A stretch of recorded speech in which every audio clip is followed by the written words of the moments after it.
প্রথমে একটু তেল দিয়ে দিব, তারপর পেঁয়াজ রসুন কুচি দিয়ে দিব, তারপর একটু কাঁচামরিচ কুচি দিয়ে দিব, সুন্দর করে নেড়েচেড়ে ভেজে নেব।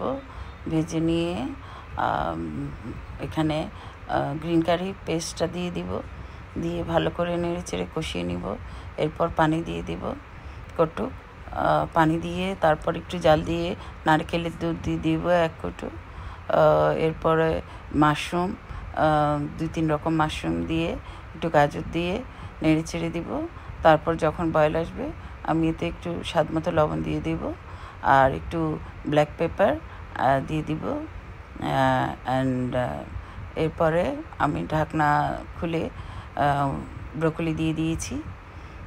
দেখুন কি সুন্দর লাগছে, সাথে টফু দিয়ে দিচ্ছি আর একটু লেবুর খোসা দিয়ে দিয়েছি খসে। এই হয়ে যাচ্ছে আমার সুন্দর টফু দিয়ে ভেজিটেবল গ্রিন কারি। ধনেপাতা দেওয়া শেষ, রান্না রেডি। একবার শুধু খেয়ে দেখবেন, বারবার খাবেন।